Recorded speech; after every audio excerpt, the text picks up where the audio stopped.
Once upon a time, in a kingdom far, far away, lived a beautiful princess. She was the youngest daughter of the king, and her most prized possession was a golden ball. One sunny afternoon, while playing near a deep well in the castle gardens, the princess tossed her golden ball a little too high. It bounced once, twice, and then, splash! It fell right into the dark water of the well. The princess was heartbroken.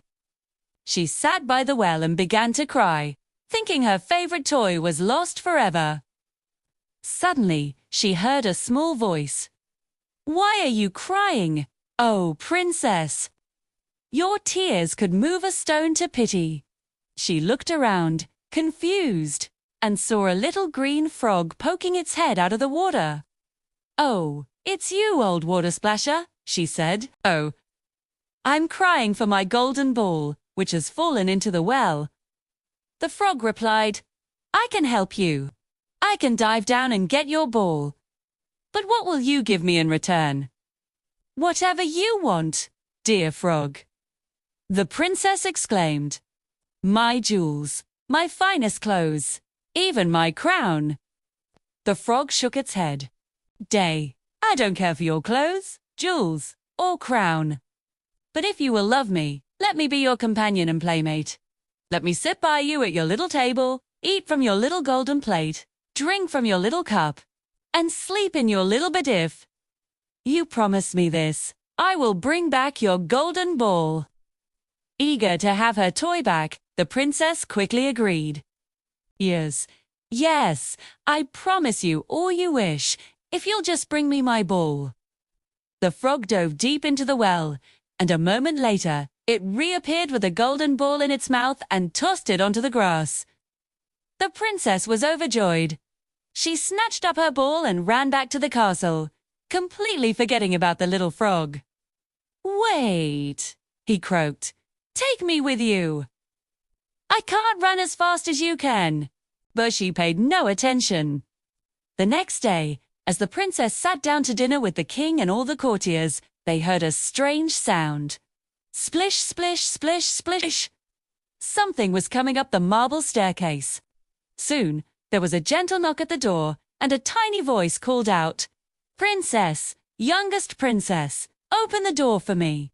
The princess ran to see who it was, but when she saw the frog, she slammed the door shut and hurried back to her seat, her heart pounding. The king noticed how pale she looked.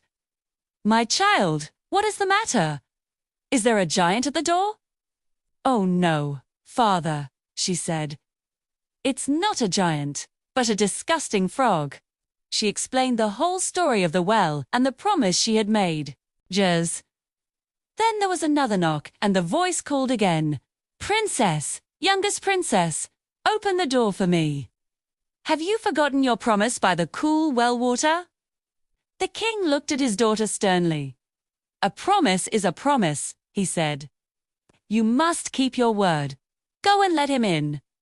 With a heavy heart, the princess opened the door. The frog hopped in and followed her to the table. "Lift me up beside you," he said. She hesitated, but a firm look from the king made her obey. Once on the chair, the frog wanted to be on the table. "Now, push your little golden plate nearer so we can eat together." She did as he asked, but it was clear she could barely stomach it. After they had eaten, the frog said, "I am tired. Carry me to your room so I can sleep in your little bed." At this, the princess began to cry. The thought of a cold, slimy frog in her clean, beautiful bed was too much to bear. But the king grew angry. He helped you when you were in trouble.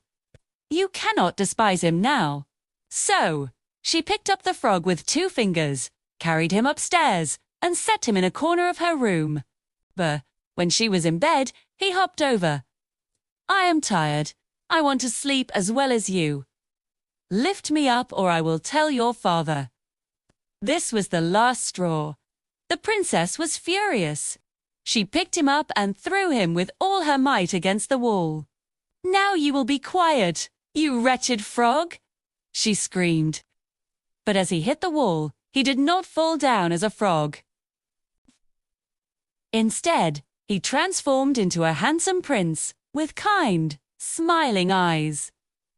He told her that a wicked witch had cursed him, and that she, the princess, was the only one who could break the spell.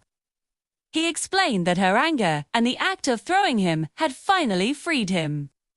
The next morning, a magnificent carriage drawn by 8 white horses arrived to take the prince back to his kingdom. Yes, the princess to come with him and be his queen.